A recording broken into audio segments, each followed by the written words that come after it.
Assalamualaikum warahmatullahi wabarakatuh. Bismillahirrahmanirrahim. Alhamdulillahirabbil alamin. Allahumma shalli wa sallim ala sayyidina Muhammadin wa ala ali sayyidina Muhammad. Alhamdulillah, pada kesempatan kali ini kakak akan berbagi materi pendidikan agama Islam dan budi pekerti, khususnya buat teman-teman kelas 7 SMP maupun MTS. Bagaimana kabar kalian, teman-teman?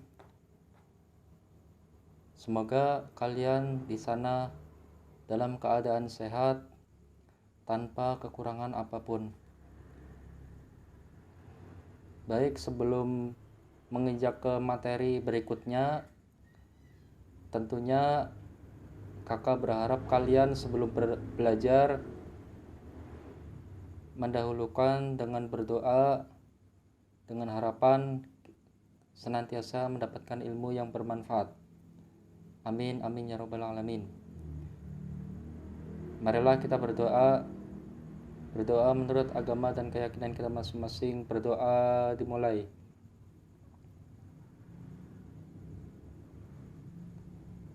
Baik, pada kesempatan kali ini kakak akan berbagi materi bab ketiga, semua bersih hidup jadi nyaman. Selamat belajar dan selamat menyaksikan.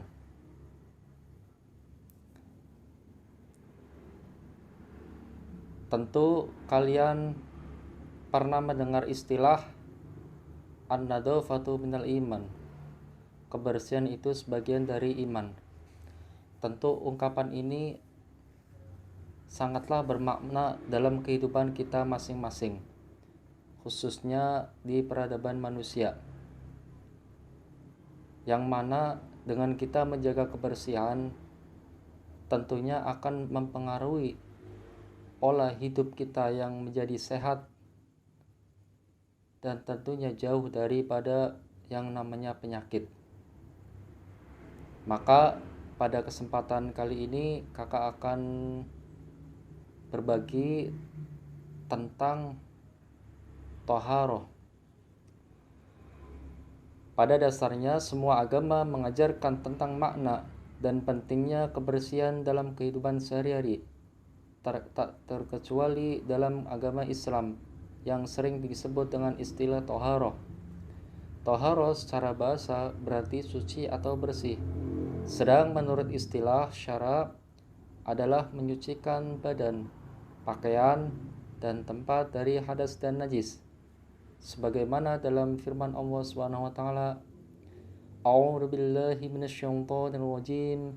Bismillahirrahmanirrahim. Innallaha yuhibbut tawwabin wa yuhibbul mutatahhirin. Sesungguhnya Allah menyukai orang-orang yang bertaubat dan menyukai orang-orang yang mensucikan diri. Quran Surat Al-Baqarah ayat 222. Selanjutnya kita akan membahas tentang hadas. Apa itu hadas? Hadas adalah suatu kondisi di mana seseorang dalam keadaan tidak suci menurut ketentuan syara. Ketika kita akan menjalankan sholat, tentunya badan, pakaian, dan tempat haruslah suci dari hadas dan najis. Hadas terbagi menjadi dua macam. Yang pertama, hadas kecil, merupakan hadas yang disebabkan oleh hal-hal berikut. Di antaranya, yang pertama, keluarnya sesuatu dari jalan depan maupun belakang, atau istilah lainnya dubur dan kubul. Yang kedua, menyentuh dubur dan kubul dengan telapak tangan bagian dalam. Yang ketiga, hilang akal karena tidur, gila, dan mabuk. Keempat, bersentuhan antara kulit laki-laki dan perempuan yang sudah dewasa serta bukan mahram. Bagaimana cara menyucikannya? Yaitu dengan berwudu atau tayamum apabila terdapat halangan dalam menggunakan air. Yang kedua, hadas besar. Hadas besar adalah kondisi hukum di mana seseorang sedang dalam keadaan janabah. Janabah adalah status hukum yang tidak berbentuk fisik, sehingga janabah tidak identik dengan kotor. Hadas besar adalah hadas yang disebabkan oleh hal-hal berikut. Yang pertama, melahirkan. Yang kedua, datang bulan atau haid. Yang ketiga, nifas bagi wanita. Yang keempat, jima atau bersetubuh. Yang kelima, keluar mani. Dan yang keenam, meninggal dunia. Bagaimana cara mencucikannya? Yaitu dengan melakukan mandi wajib atau bertayamum jikalau tidak ada halangan dalam melakukan air atau menggunakan air. Selanjutnya, darah yang keluar dari rahim perempuan. 1. Darah haid. Tentunya ini khusus harus diperhatikan bagi teman-teman yang perempuan. Darah haid yaitu darah yang keluar pada perempuan saat kondisi sehat. Ciri-cirinya secara umum adalah kental, hangat, baunya kurang sedap, hitam, bisa juga merah tua, dan berangsur-angsur menjadi semakin bening. Jika perempuan mengalami haid, maka artinya organ kewanitaannya sudah berfungsi secara normal. Kapan perempuan mengalami haid? Biasanya pada usia 9 tahun. Namun, ada juga ketika usia belasan tahun. Sedang masa lamanya haid minimal sehari semalam. Biasanya 6 atau 7 hari dan paling lama 15 hari. Jika lewat dari itu, maka itu adalah darah istihadah atau penyakit. Maka segeralah berkonsultasi dengan dokter. Larangan bagi perempuan yang haid diantaranya sholat, puasa, membaca dan menyentuh Al-Quran, tawaf, berdiam diri di masjid, bersetubuh, dan cerai dari suami. Kedua, darah nifas, yaitu darah yang keluar setelah melahirkan, setelah kosongnya rahim dari kehamilan, meski hanya segumpal darah. Sedikit atau banyaknya darah nifas itu bervariasi. Ada yang hanya 1 tetes, keluar sehari atau 2 hari. Rata-rata atau pada umumnya perempuan mengeluarkan darah nifas selama 40 hari dan paling lama yaitu 60 hari. Selanjutnya adalah yang ketiga, darah istihadah, yaitu darah yang keluar tidak pada hari-hari haid dan nifas, yakni karena ada suatu penyakit. Darah istihadah sendiri ada 4 macam. Yang pertama, keluar kurang dari masa haid. Kedua, keluar lebih dari masa haid. Ketiga, keluar sebelum masa haid atau setelah masa menopause. Dan yang keempat, keluar lebih lama dari maksimal masa nifas.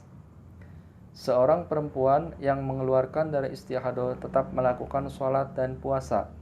Jika hendak sholat, maka bersihkan darah itu, pakailah pembalut, kemudian berwudulah. C. Najis dan cara menyucikannya. Umat Islam tidak diperkenankan untuk sholat atau masuk ke dalam rumah ibadah apabila masih terkena najis. Oleh karena itu, sejak awal turun wahyu Islam telah mengangkat urusan membersihkan najis, sebagaimana dalam firman Allah. A'udzu billahi minasyaitonir rajim. Bismillahirrahmanirrahim. Wa thiyabaka fatahhir, yang artinya dan bersihkanlah pakaianmu. Quran surat Al-Mudaththir ayat 4. Selanjutnya adalah pengertian najis. Apa itu najis? Najis adalah suatu benda kotor yang menyebabkan seseorang tidak suci dan menghalangi sahnya ibadah, seperti kotoran manusia dan hewan, bangkai, darah, nanah, minuman keras dan anjing, serta babi. Pembagian najis. Najis yang pertama adalah najis muhaffafah, merupakan najis yang tergolong ringan. Contohnya air kencing bayi laki-laki yang usianya belum mencapai 2 tahun dan belum makan atau minum kecuali ASI atau air susu ibu. Cara menyucikannya, cukup dibersihkan dengan air yang suci pada tempat yang terkena najis. Nah, sebagaimana pada gambar ini, yaitu cara menyucikan najis muhaffafah. Lebih lengkapnya, yang pertama, lapkan najis dengan kain kering. Kedua, bersihkan air mutlak atau air suci ke atasnya. Yang ketiga, baru lap hingga kering. Nah, ini lebih jelasnya. Baik teman-teman, selanjutnya adalah kita bahas najis yang kedua, yaitu najis mutawassithah. Merupakan najis yang tergolong sedang. Contohnya seperti darah, nanah, kotoran manusia atau binatang, muntah-muntahan, bangkai, dan minuman yang memabukkan. Ini adalah gambar daripada contoh najis mutawassithah. Kalian bisa lihat langsung. Kemudian, najis mutawassithah sendiri terbagi menjadi 2 macam. Yang pertama adalah ainiyah, yaitu najis yang dapat diketahui oleh indera seperti warna, bentuk, bau, atau rasanya. Cara menyucikannya, bersihkan kemudian dicuci dengan air suci yang mengalir sampai hilang bentuk, warna, rasa, dan baunya. Yang kedua adalah najis hukmiyah, yaitu najis yang tidak dapat diketahui oleh indera, baik bentuk, warna, rasa, dan baunya. Namun secara hukum kita yakin bahwa najis itu ada, seperti percikan air kencing pada celana yang sudah kering. Cara menyucikannya, dicuci dengan air suci yang mengalir tanpa harus hilang bentuk, warna, rasa, dan baunya. Selanjutnya adalah macam-macam najis yang ketiga, yaitu najis mughaladah.